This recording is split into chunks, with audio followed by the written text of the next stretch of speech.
back again. I play Archage a little bit. Well, a little bit's a bit of an understatement. Quite often. And I've got a lot of friends in guilds and stuff like that, and they ask me, why don't you join my guild? And I go, I don't want to be in your guild. Your guilds are restricting in certain ways, you know. I'm a very sociable person. I know friends from all walks of life in all sorts of different games. Like, I know role players in Archage, I know PvPers in Archage, I know pirates, I know bandits, I know PKs. A lot of PKs, actually. And, a lot of PKs in any game I seem to get. I don't know if they just think my voice or just the way I act is just adorable or something like that. Fuck.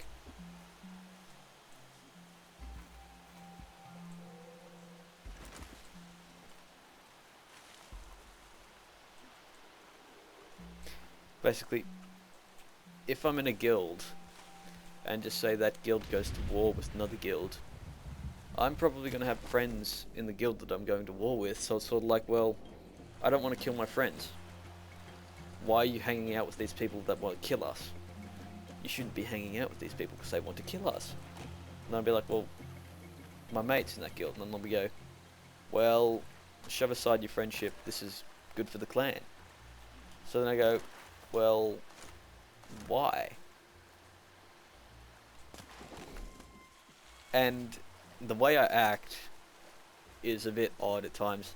I can be supporting of people, I can enjoy people, I can be very nice to people. Then, if they decide to be a cunt to me, I'm going to do it twice as worse to them. Basically. If I know they're not playing around, if they've been dead serious, I will be a dead set asshole. Because I'm giving back what they did to me, so it's all fair game. Then, so I decided in Archage that I'm not going to join a guild as long as possible. Well, probably not ever, because they just bring trouble for me in the way I act. Like some guilds can get very constrictive with what they want you to say and what they want you to do. Like, I speak my mind very clearly. If I think something's fucked, I'm going to say something's fucked. If I think something's good, I'm going to say it's good. And if it's continuously just ruined, I'm going to say, well, this is bad. Why are we still getting into these situations? You need to rethink your strategy there, sir, ma'am, miss, clanny. And if I'm a neutral party, fair often or not, the only times I ever get KOS'd by people is when I'm being a dick. And it's like, yeah, I'm KOS'd, but they're not bringing that down upon my friends because I'm not in the same guild. So someone could have me KOS as in, dude, wherever you find this guy, I don't care what he's doing, kill him. Kill him hardcore. They could be like, well, he's in this guild. They could go, oh, he's in this guild. His guild tag is something like such and such bubbly muffin friend club. Something weird like that, I don't know, that's the only thing I can come up with. And they go, well, if he's in that guild, let's KOS that entire fucking guild. So I go, well, if I'm in a guild, it brings trouble to my friends. I don't want trouble brought to my friends for the way I act.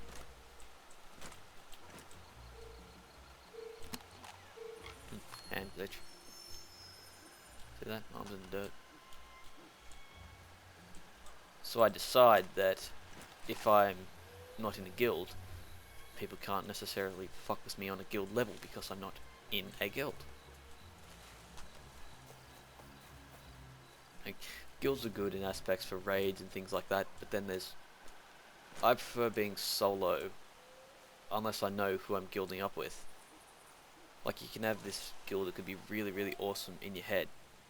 Then as soon as you get in the guild, it can go extremely bad and snap your fingers and you're going, why the hell did I ever join up with these guys?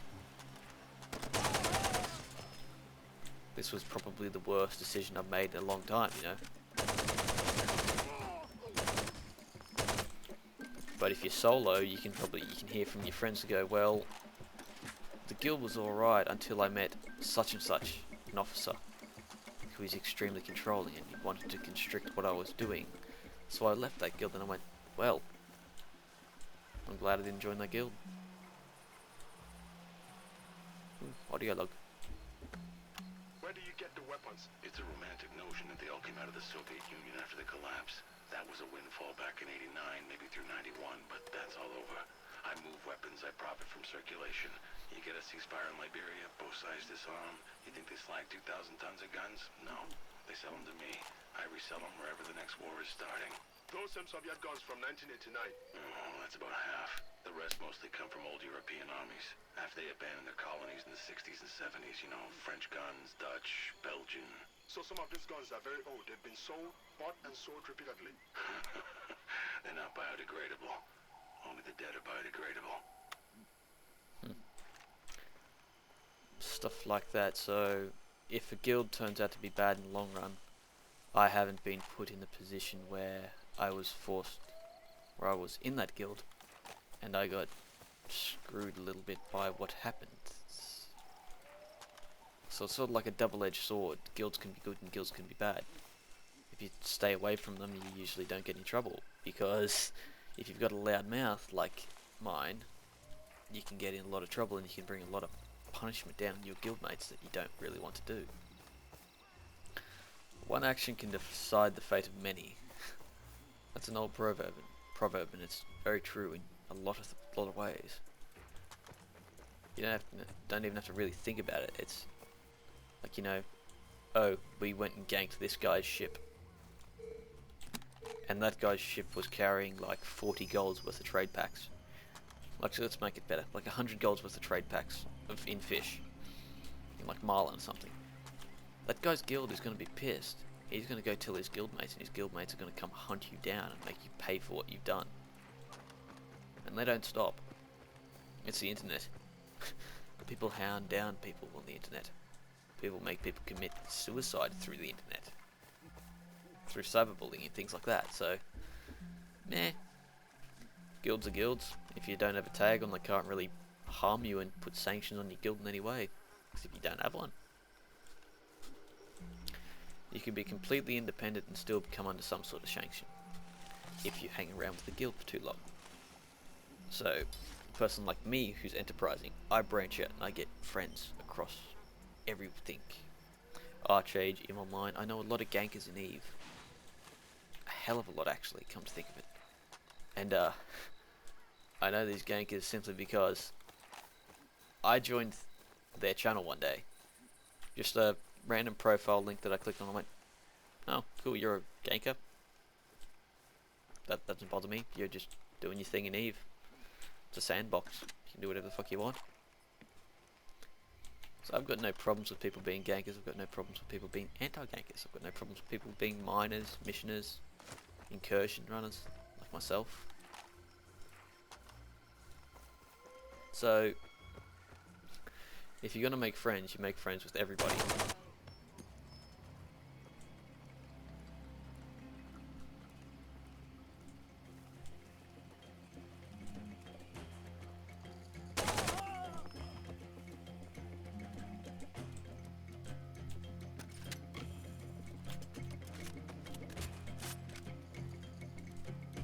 Like, you could have a couple of friends in a industrial corp, and you could go, hey buddy, could you do me a favor and could you move all my stuff from this part of from this sector all the way across half of the known galaxy to this place, please?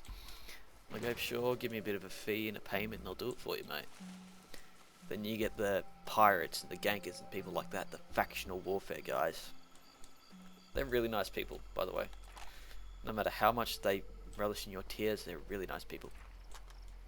Just accept the Kool-Aid. Accept the Kool-Aid. Just do that, it's simpler. Simpler than complain. It's when you whine and when you bitch, they make fun of you. It's better not to whine and bitch, just accept it and laugh about it. When I ran into my first gate camp, I went, whoa. That was pretty stupid of me. That was my mistake. I shouldn't have gone there. I shouldn't have gone to low sec in a PvE ship on my own. I ran into a 6-player gate camp Russians, of course, like they were all Russians.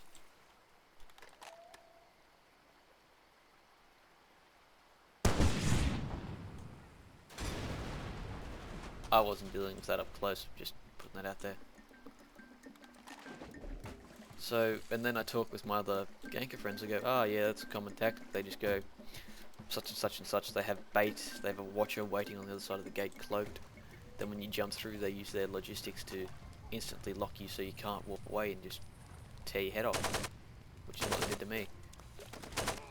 I was locked within 3 seconds of warping through the gate into low sec. And the only thing I got out of that alive was my pod. So had it been a pod loss, that would have been even more embarrassing. I was talking with my ganker, talking with my PvP friend today, and I was like, so you can make money off doing YouTube, and I went, yeah, but I'm not into it.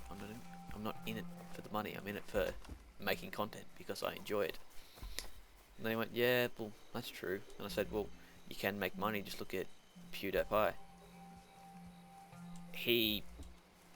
The Pewds, he has his own method. He caters to a certain crowd of people, a certain age group of people, to be honest. And that's what he does. Then you've got people like Total Biscuit with his clan Let the Brit Drop. He does his thing. Everybody's unique in their own form of YouTubing. Mine, it's amateur, and I don't give a fuck. I do it because I like it, not because I want you to get me money from looking at my ads and all that shit. I've got 21 subscribers. Half of them are probably not going to... Actually, probably only about 2 of them are going to watch this. Eh. It doesn't really bother me. I do it because I like doing it. Oh god, it's that cunt over there. God damn it. I'm going to steal a boat. Things like that. Just little itty bitty things that add up over the long run.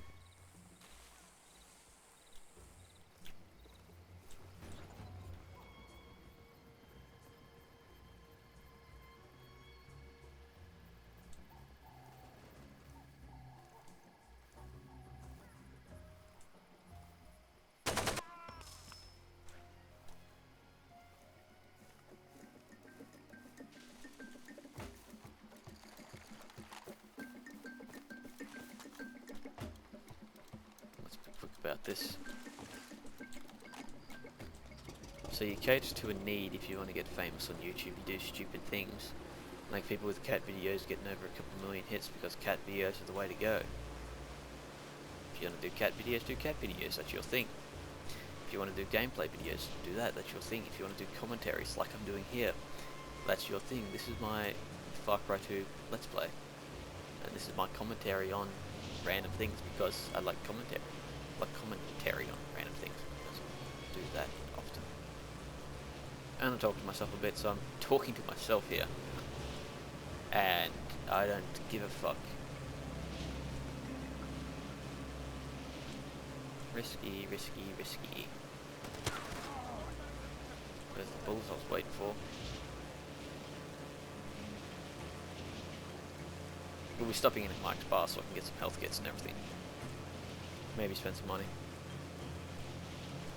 So, yep. It's just one of those things, you know, this is my method of doing YouTube. This is how I like to roll. Other people have got their own methods. Other people can live off doing YouTube because they're good at it and they've got a big fan base. I don't want to live off YouTube, I do it for my friends, I do it for myself.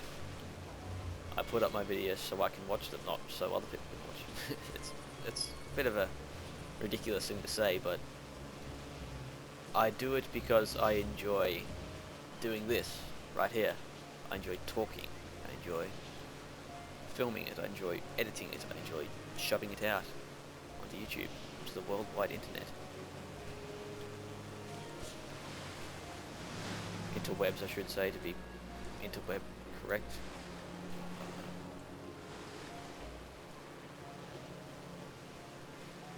But just stuff like that. I do it for the fun of it, I do it for the heck of it. I enjoy myself. That's all that matters. when you do anything really. You do it so you enjoy yourself.